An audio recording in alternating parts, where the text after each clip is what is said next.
A ver, hai conexións que de primeiras soan imposibles, non si? Pois a de hoxe é unha desas. Imos falar de como un anime xaponés, pero dos ultraviolentos, acabou mesturado de cheo na política arxentina. Sí, como se escoita. E claro, a pregunta cae polo seu propio peso. Como é posible que un personaxe de ficción, un tipo coñecido basicamente por ser, hiperviolento e bastante gore, Se converta de repente nun símbolo para unha campaña presidencial na Arxentina? Parece unha locura, verdad? Pois para intentar entendelo, imos botar man de unha análise académica que se meteu a fondo a investigar este fenómeno tan curioso. Vale, entón, o primeiro que temos que facer é ver como pasou isto na vida real, como a ficción saltou da pantalla á política. E ollo, que non foi algo discreto, para nada.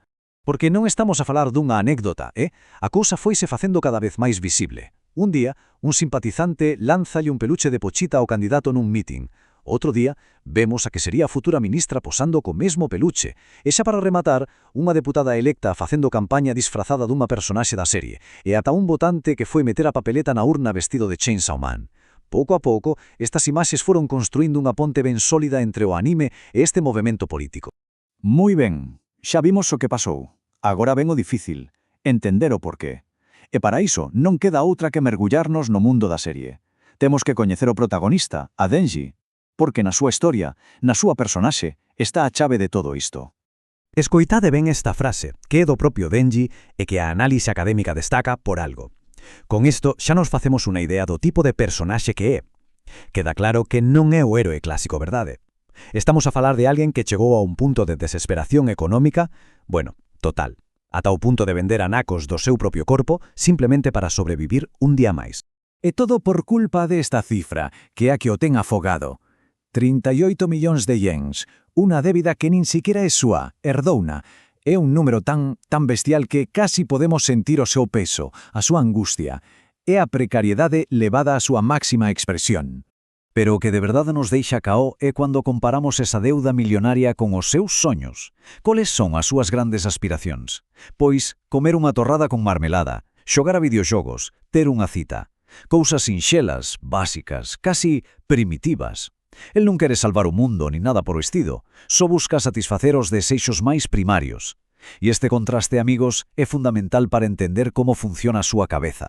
De acordo, xa coñecemos un pouco mellor a Denji, pero para ter a imaxe completa temos que botar unha ollada ao mundo que o rodea, porque o escenario onde se move é tan importante como a él para descifrar todo este asunto.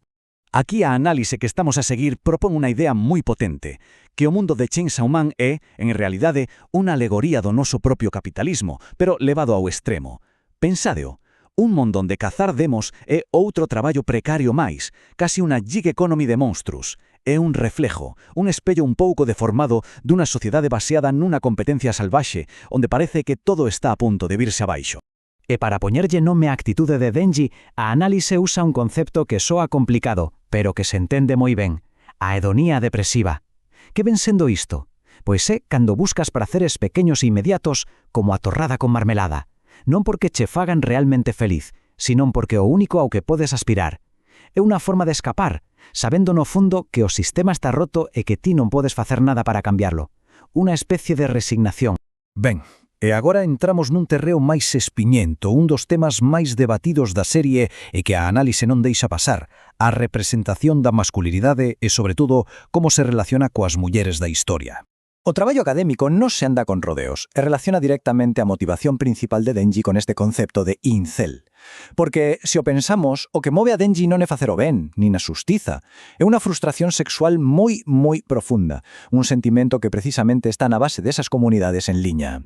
E isto conéctanos con outra idea clave da análise, a chamada ollada masculina ou male gaze. Que quere dicir isto? Pois que a historia non nos mostra as mulleres dunha forma obxectiva, non.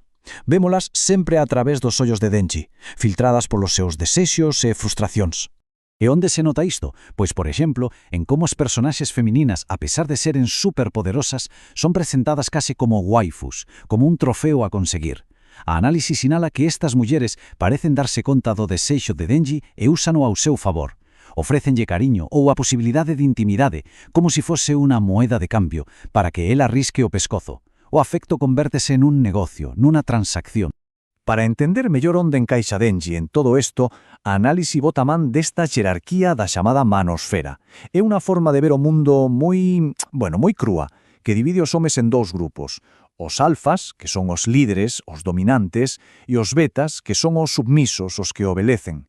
E o noso Denji, coa súa inseguridade, coa súa marxinalidade, pois cadra de cheo no perfil do beta. É, segundo esta lóxica, un perdedor. Chegamos ao momento clave.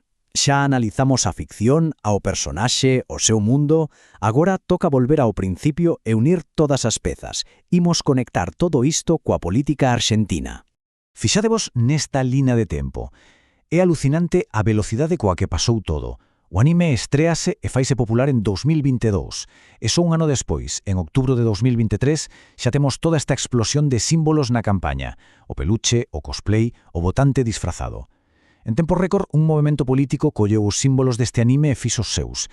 A rapidez coa que o fixeron xa é de por sí algo digno de estudio. Entón, como explicamos isto? Como lle damos sentido? A investigación propón unha analoxía moi potente, sacada dunha película clásica de Ingmar Bergman, que se chama O ovo da serpe. E que quere decir isto do ovo da serpe? A idea é que ás veces a través da fina casca dun ovo xa podes ver a forma do réptil que está a piques de nacer. A analoxía suxere que a ficción, neste caso Chainsaw Man, podería ser esa casca de ovo, e o que vemos a través dela non é bonito. É un clima social de resentimento, de frustración, de sentir que todo se ven abaixo. Un malestar que está aí, latente, a piques de romper a casca e saltar á realidade política. O que nos leva á pregunta final, unha que queda flotando no aire. Que pasa cando as nosas ficcións máis escuras se converten pouco a pouco nas nosas verdades políticas?